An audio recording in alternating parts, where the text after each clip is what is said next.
7. And when I closed last week, I had kind of taken a side route, a tangent, if you will, in regards to the Genesis flood and the implications it has in regards to understanding the narrowness of the gospel, the exclusivity of salvation. And there's really a lot of different theological matters, examples that we find in the flood. I've already addressed some of those in the previous chapter, in chapter 6. So I'm not gonna go any further in regards to that. But I just wanted to highlight the idea that the flood account in your outline and its implications about it's very profound in its implications about the nature of God and the nature of judgment and the nature of righteousness from the way God looks at things. Not the way man looks at things, but from the way God looks at things, okay? On the planet, at the time of the flood, most historians would tell you there were somewhere between 6 and 8 billion people on the face of the earth. Only 8 survived because they were the only ones that were righteous. So the flood account is really given in a very simple, very precise, and in a very repeated format in these scriptures. In fact, we rotate through the same scriptures essentially 3 times in these verses. The same essential facts are given, and then they are embellished upon, and then they are embellished upon, okay? So it is an unmistakable historical record of judgment. And nobody needs to be mistaken that this type of judgment will in fact be repeated. We have a very precise picture here of how the flood worked, even though it's a simple picture, but it is designed to show us how God deals with sin. And as I've been saying to you, it previews the coming judgment when Christ comes again. It's an example, a perfect example, if you will, of God, what God will do in the end times when he destroys the world the next time, not by fire, but by, not by water, but by, I already gave you the answer, fire, as it says in 2 Peter. Peter writes about the world being destroyed by fire. So once the world was destroyed, I believe approximately 1,650 years after the creation, and the world will be destroyed again. I believe it's been about 4,500 years since the Great Flood. So God has been very, very gracious to us. 4,500 years, give or take. But he was not quite as gracious with the antediluvian civilization. So let's return to the narrative. Chapter 7 in verse 1. The Lord said to Noah, he said, "Come into the ark, you and your household, because I have seen that you are righteous before me in this generation."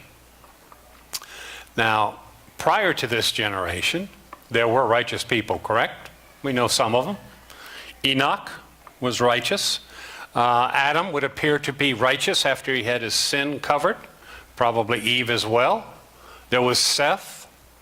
There were those who were righteous, but those that were righteous had gone. And at the time of Noah, there were only 8 that were left that were righteous. And the 120-year period, which God had mentioned in chapter 6, verse 3, has now expired. For 120 years, Noah and his family and whoever else may have been helping them have been building a very large rectangular box that's going to float above the waters of judgment. And then for 120 years, Noah has been a preacher of righteousness, trying to explain. People had to be asking him, "Why are you building this big wooden box when there isn't any water around here anywhere?"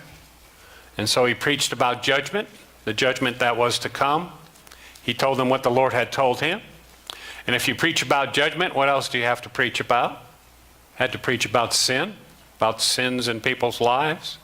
And he told people that God, even though they were sinful, that God was a forgiving God, and that he was calling them to repentance, and they could come to God for forgiveness. I'm sure that's what he preached.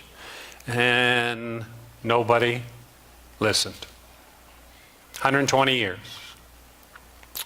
So now the time has come to enter the ark. And it's interesting here in this particular part of the Bible, you see that every time there is a comment made about Noah, until you get to chapter 9, everybody's familiar with what happens to poor Noah in chapter 9. But everything that's made, all the comments are made about him here, are all good comments. According to chapter 6, verse 9, Noah was a righteous man. He was a man who was blameless in his time. He walked with God. Repeatedly, it says this over and over. Verse 22, Noah did according to all that God commanded him. Verse 5 of chapter 7, Noah did according to all that the Lord had commanded him. And that's repeated over and over and over.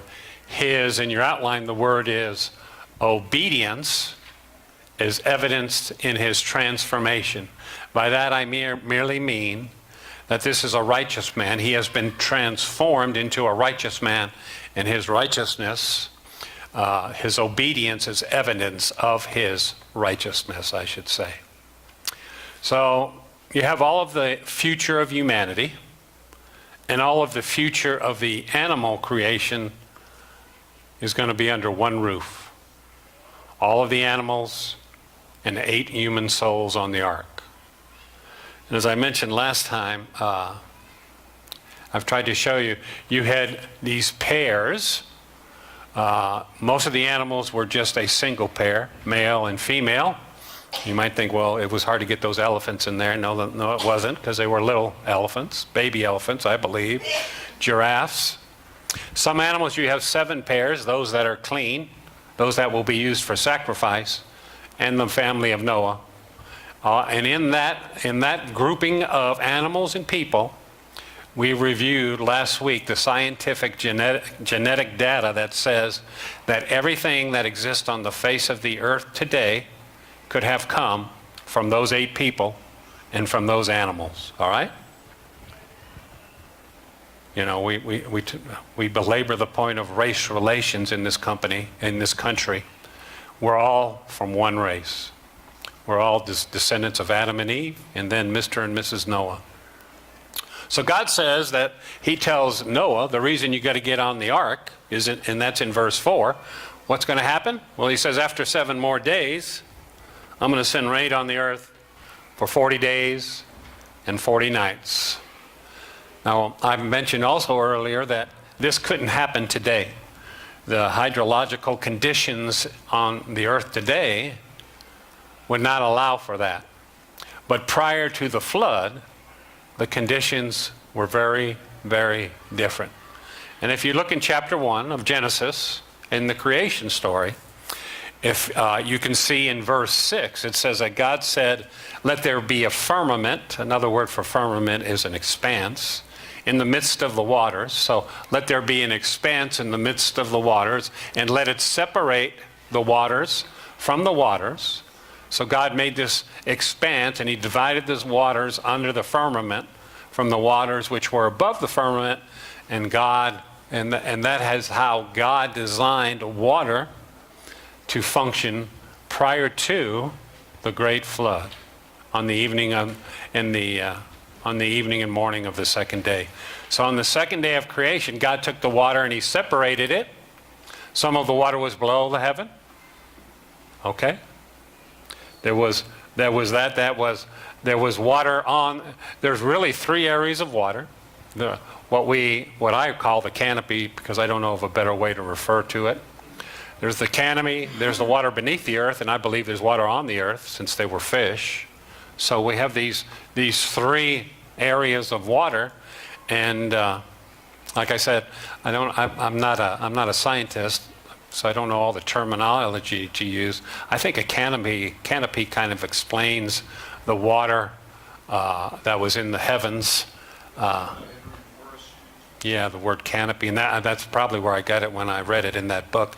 So all I really want to do, I'm not going to try to give you the scientific information. I'm just trying to explain the passage the best I can. But the water above the firmament, and if you want to think of what the firmament is, that would be our atmosphere, okay? And above our atmosphere, there was a canopy of water, and it had to be a whole bunch of water. For it to rain 40 days and 40 nights, there had to be a lot of water up there. Remember I mentioned last time that today, if all the water in the atmosphere if it was start to rain tonight and it all dumped on the face of the earth, it would cover the earth in 1 inch of water. 1 inch. Now how much did the water, now remember, it's not only the water from the canopy, it's also the water that comes from underground, but how much earth was covered in the great flood? Right. The mountains like Mount Arafat, there was a huge amount of water at one time that enveloped the entire planet.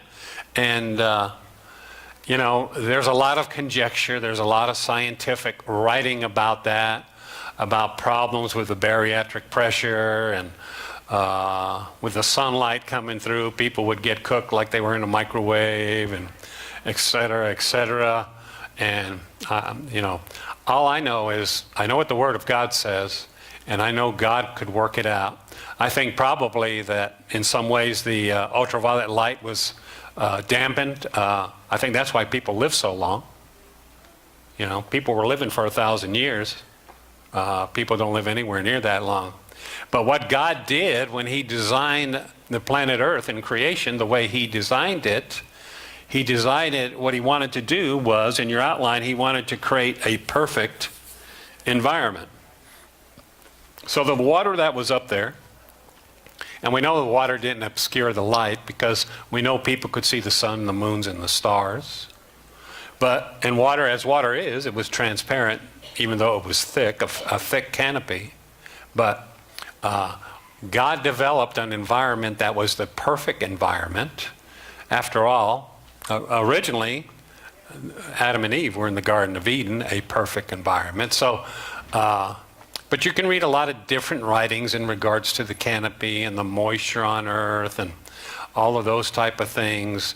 But whatever the circumstances were, I know that God could deal with any of the mitigating circumstances. And I'm sure he was able to deal with them. So it's very reasonable, I think, to assume that what this canopy did, and the vapor that was in the air, it's described as a mist in the scriptures, that it filtered out some of the, like I said, ultraviolet light. And that's why people were living at this time in history. Methuselah lived to be 969 years. So people lived for a long time. And very, very little temperature variation. So if there's little temperature variation, you know what that means? What's generated by temperature variations? The wind. That's what causes wind. Hot air and cold air displacing each other, causing the air to move. Very little wind, so it's a perfect environment, a still environment, a moist environment. Probably be good for the skin, So no type of global air circulation, so there's no storms. The environment, what I'm trying to emphasize is that the environment then would have been very, very different. Perfect temperature, tropically warm, like it's going to be in Arizona. That's what Arizona is going to be, a tropical paradise with all the climate change. And conducive to great vegetation. You've got all this moisture in the air, and plus you've got water feeding things from underground, kind of like over in St. David. So you have this perfect environment that man has lived in for approximately 1,650 years, and then what happens? Well, chapter 7 happens. And God says, I'm going to make it rain. And that, it had never rained up until that time, and didn't need to rain. But God now, all the water that has been held in the heavens for all this time is going to be released. And I think there's an interesting correlation between this judgment and the judgment that's described as Peter writes in 2 Peter, the 3rd chapter. See, the water was a natural element of creation. And next time, God is going to take another normal, natural element of creation and use that to destroy the earth. All elements on earth are made up of atoms.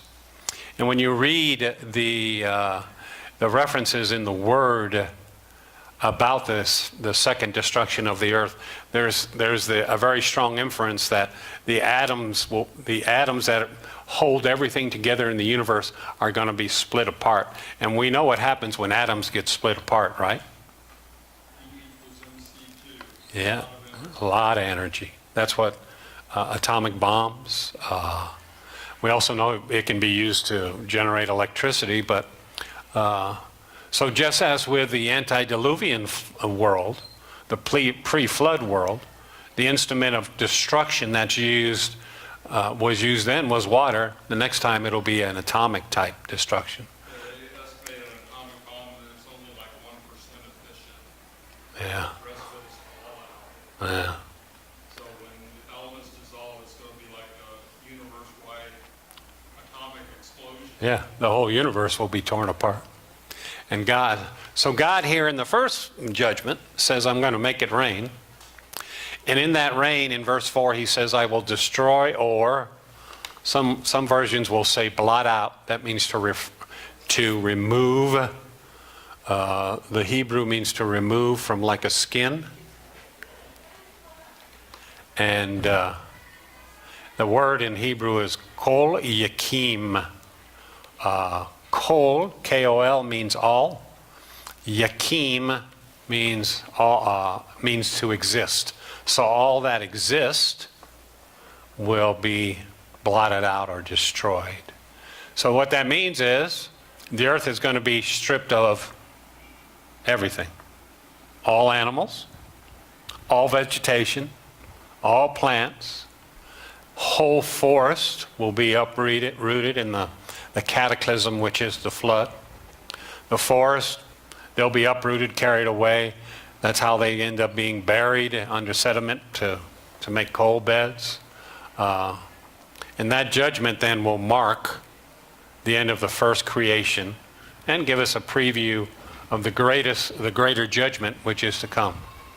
So God tells Noah, the time is up. 7 more days, it's going to rain. And it says in verse 5, what did Noah do? He did according to all that the Lord commanded him. And that's the way we've described him. He's described 7 times in here. God spoke to Noah, and always Noah, in your outline, the word is obeyed. All right? That's what it says in Hebrews 11:7. Noah, by faith, Noah believed, and the evidence of his belief was his obedience. Okay? So he believed what God said to be true and right, and he would be obeyed. So what Noah does, and this is quite a picture, what he does is he turns his back on everything he can see. He turns his back on his entire life up until this moment. He turns his back on any of his other friends. If he has a career, and I believe he did, I believe he was a wealthy man. He turned his back on his career, his possessions. You know, he had to have something to build that big boat with. He let go of everything in the world for a world that was going to come that he couldn't see, that he couldn't even really know about. And that's kind of what the Lord tells takes us to in our belief. The Lord tells us not to love the world and the things that are in the world. We're supposed to let go of this world for the world that we've never seen, a world that we will be in when we are with Him. But Noah was a man who believed God. He was a man who was declared righteous by God, and he was willing to let go of the world for a world he couldn't see. And when he did this, he was 600 years old.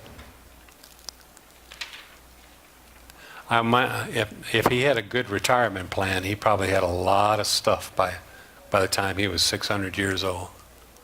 And verse 6 through 9 then detail his obedience. It says when he was 600 years old, when the flood waters were on the earth. So how old was he when he got out of the ark? 601. How many days were they on the ark? 1 year? 10 days? Something like that. So it rained for 40 days and 40 nights, but it took all that time for the water to subside and for the ark to find itself to land so that they could leave the ark. And the writer of Genesis, who is Moses, gives us some important details here. You know, he provides some details, and you might say, well, does it matter he was 600 years old? And I would say, yes, it does. It matters if you wanted if you want to look at it from a historical perspective. Moses, who was inspired of God to write Genesis, the first 5 books of the Bible, he fixes this event in time and history. I read a commentator who said, this is a quote, the mythical flood is a metaphor for judgment. It is symbolic of judgment. Symbolic of judgment. It is not, let me tell you, the flood is not symbolic of judgment. The flood was judgment. And it was history. Historically, it has been proven that the flood, yes, in fact, happened. And the writer lets us know its history by saying when it happened. In the 600th year of this man named Noah's life. Not when he was 580 or 620, but when he was 600. A real man who lived a real life in a real year. And his oldest son, at the time of this, we know how old his oldest son was, because in 532, we find out his total age by this time. He was born when Noah was 500 years old, so his oldest son would be 100 years old. And then he had his other sons after that. And so he lived, and Noah ultimately lived, when he got off the ark, he had another 299 years left, because he lived to be 900 years old. And in chapter 9, in verses 28 and 29, that's where we learned that. And all of these things are fixed. All of these numbers are given to us so that we'll understand this isn't a myth. This is not a legend. This is not in any way, shape, or form symbolic. This is history. Now, in any historical writing, this type of dating is very, very normal. Ancient historical records are generally dated in 2 simple ways.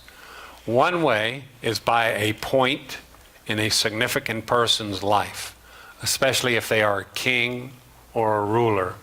If you look in Ezekiel chapter 40, verse 1, and Isaiah chapter 6, verse 1, you find points in the life of Uzziah in the first reference, and then you find the death of Uzziah. Amos 1:1 speaks about an earthquake, a very noted earthquake at that time. So that's one way that people used to date historical events, is by people. The second way is by significant events. Earthquakes, you see a lot of writings in historical books about what happened last week. Was it last week or this week?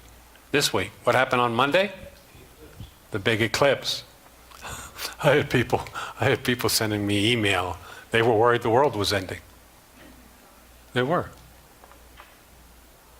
They were. You know, the schools were on lockdown on Monday. Yeah, they needed to be. Yeah, when I was a kid, we were all out in the field looking at it. But that's the way most ancient writings are dated, are by notable people's age or notable events. Now, at the time of the flood, you might say, well, was Noah notable? Yeah, he ended up being king of the world, was he not? He was king of all humanity. He only had 7 people in his kingdom, but he was the king. He was ruler over the whole world in essence, and he took his small kingdom of 7, and he did what God said he should do. In verse 7, then Noah and his sons and his wife and his sons' wives, what did they do? They went into the ark because of the waters of the flood. And I think Noah went into the ark first. Here's another commentator's comments. He said that Noah, in order to get all the animals into the ark, had developed a sophisticated method of trapping. Now, you know how many animals they estimate were taken into the ark? 30,000. And there was still plenty of room left over. They've proven that by mathematically. 2 of every kind, 7 of some of the birds and stuff, the sacrificial animals. But this guy says that Noah had developed a sophisticated method of trapping. And he went on to say, of course, since we have declined and mutated downward since that time, it would be impossible for us today to invent such a trapping method. But what it tells me is God told Noah, what did he tell him? To get on the ark. And he got on, and what did he do when he got on? Did he blow a trumpet and the animals all came running? He got on and he waited. Look at verse 8. Of clean animals, of animals that are unclean, of birds. See, these are the first references to clean and unclean animals way before the book of Leviticus. Of everything that creeps on the earth, 2 by 2, they went into the ark. And where did they go? What's the next 2 words? To Noah. Noah was the welcoming committee. Noah did not have to entice them. He did not have to trap them. All he had to do, in essence, was welcome them. In another commentary I've read, this guy said that there were vibrations in the ground that magnetized the point of where the ark was on the earth, and all the animals followed those vibrations. Now, where do you get that? You can just make up anything, you know, if you want, and just stick it in there, because it doesn't say anything like that. See, you know, I don't think there's a physical explanation. You know, yeah, go ahead, Gene. Sure you've heard that song? God told Noah to build an ark. Uh-huh. Said to call in the animals 2 by 2. Yeah. Haven't seen the word call yet. No, no. But it's actually some scientific background to that, because the tsunami that killed all those people in the Indian Ocean, they said that a couple hours before that happened, all the land animals scattered in them. Yeah, they were smart. Yeah. Here's another commentarian said it cannot possibly be a universal flood. You know, a lot of people don't like that universal flood idea because it doesn't fit their picture. It says because the idea that all these animals 2 by 2 came marching up a ramp to some folks sitting in there and welcoming them and putting them in their little stalls on the 3 floors of the ark, they say, is ridiculous. And then they say, listen to this, we can't accept the facts that the animals could be brought in there that way. They can't accept the facts. Well, the problem with that is I would tell them, well, how then can you explain chapter 2 of the book of Genesis? You know what happened in chapter 2? You know who showed up in the garden? Every animal. Why? So Adam could name them. So this isn't the first time this type of thing has happened. This is the second time that this type of thing has happened. And if God could bring all the animals to Adam in the garden, he could certainly bring all the animals to the ark. So we don't often think of it this way, but I think this is a great miracle. It's a miracle of volume when you consider all these animals. And I think we often overlook it. It's like, when I used to think of Noah's Ark, I used to think of the kids' books with the animals, the giraffes and the hippopotamus. They have smiles on their face, and Noah's up there, and he's waving, and they're all coming on. But in reality, in your outline, I put this is a remarkable miracle. It's an expression of the power of God, and I don't know why people who believe God could create humanity don't believe that God could do something like this. And Bothers me is that what about all those people who saw the animals get on the ark? oh yeah, that's almost unfathomable. And I want you to know that every one of those commentaries that I've quoted today was written by quote unquote Christian commentarians. Okay? They're not scientists. They're Christian commentarians. Now I imagine some of the things that Noah was saying to make Gordy's point. Okay, so it's 7 days before the flood. God says, get in the boat, and he starts sending the animals. So what are these people thinking as these animals begin to show up? And Noah's inside of the boat, and all of these animals keep showing up. What are they thinking? What are they? It's unimaginable to imagine why they didn't think, well, maybe this Noah guy's got something on the ball. Well, it's a parallel of Revelation. When God starts bringing judgment on the earth, they still don't repent. Yeah, Revelation 16:11, they shake their fist. So God brought them all in, and it says there in verse 9, Noah did as God commanded Noah. He just did what he was supposed to do. And like I said, we've looked at all the figures already. Plenty of room for them in their food. And the Lord brought them in exactly at the time they needed to be brought in. And they were put in their special compartments or their stalls. 3 floors, thousands of animals, 8 people, a bunch of food. And you might ask, well, it's crazy. How could the kangaroos get there from Australia? Kangaroos can't swim. Well, the thing you got to remember is the world wasn't configured the way it is today at that time. There weren't the most creation geologists would tell you that there weren't great ocean basins at that time. It wouldn't be after. We know where all the animals were at one time. They were all together in one place in the Garden of Eden. And we believe that Noah's boat, probably was built not far from that particular area. So the idea that certain animals wouldn't have been able to make it, I don't think is quite appropriate. The planet, we believe the temperature was uniform. So animals just hung out everywhere.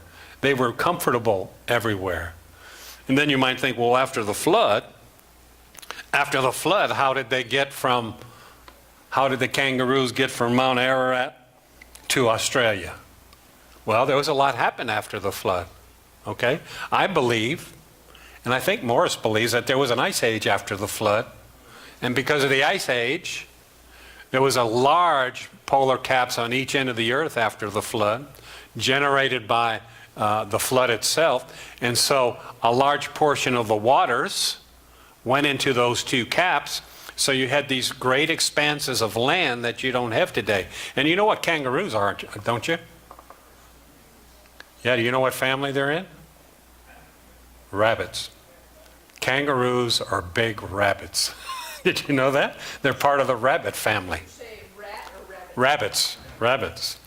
And so you only needed 2 kangaroos to get to Australia, and you have a lot of kangaroos after a while. So a couple of them got there.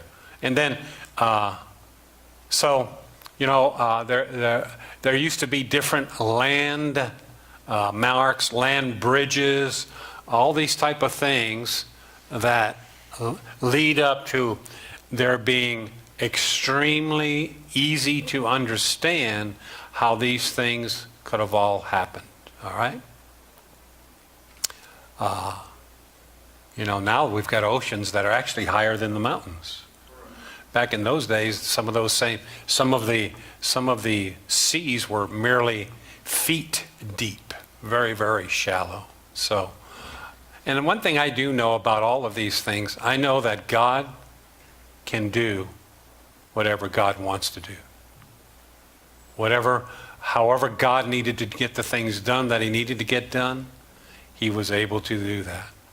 And all of the animals were brought to the ark. And then some people will ask about dinosaurs. What about the dinosaurs? What kind of animals are dinosaurs? Yeah, well, I would consider them to be reptiles. And there's one thing that marks a reptile. My brother used to have a crocodile. That's my brother. Do you know that if you do not feed a crocodile, it doesn't grow? It will stay a little itty-bitty crocodile. Now you have to feed it something for it to exist. It will also get very, very mad. And he had a crocodile that he was raising in a bathroom, in a tub in his house. He had 2 bathrooms. And that crocodile took over that bathroom. And all he would do is he'd listen, and he could hear him in the water in there, and he'd wait, and he'd throw some food in there and close the door. Because that crocodile would come after them. But you know that reptiles grow and grow and grow until they die. Did you know that? Think of an alligator. How big do alligators get? They get big. The longer they live, the bigger they get. So I think Noah, God sent him some little reptiles, and I think that if people were living for 1,000 years, there were probably reptiles living for 1,000 years. I think those are kind of your dinosaurs. But God sent Noah some little reptiles that went on the ark.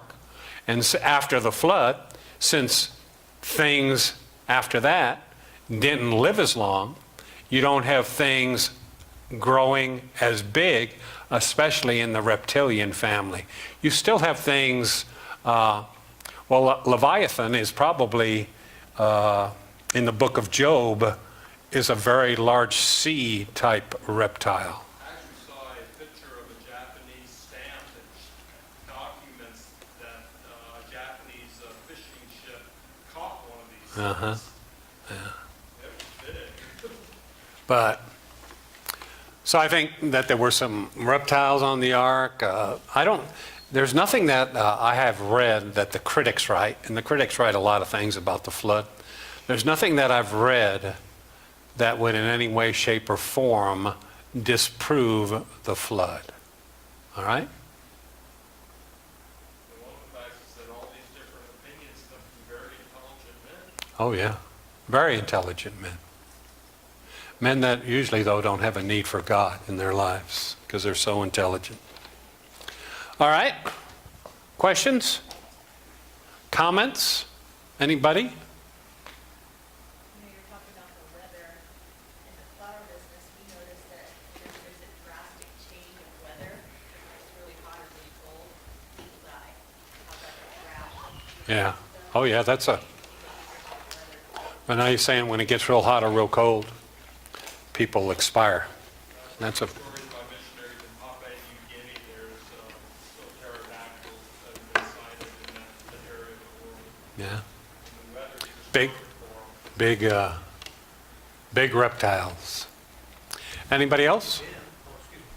Go ahead, G. When you began your talking here this evening, you were saying, I believe, I don't hear everything like I should, but anyway, that the animals were small at that Yeah, I think like the elephants were, Yeah, that's what I was wondering. yeah. They say, creation scientists say, they believe that the average size of the animals on the ark was smaller than an adult sheep. And based upon that size, given the size of the ark, a big rectangle, not with a bow or anything, because that's not the way it was built. It was a big rectangular box. Given the dimensions of the box, and that if that is in fact the size of the animals, the average size, you could get over 30,000 pairs of animals on the ark. And from that genetic makeup, you could then have every animal on the face of the earth since that time that is still living or was living and is now extinct, could all have come from the genetic makeup of those 30,000 animals. Because you consider how many parents did you and I have? 2. Look how different we look. Consider how different we look. Some of us have dark skin. Some of us have blonde hair. Some have blue eyes. Some have brown eyes. All of that genetics was encapsulated from Noah and his wife. Of course, their children were there, but they got their DNA from Noah and his wife. So, really, the study of this stuff is really pretty fascinating when you get the chance to look at it. Anybody else? No? Okay.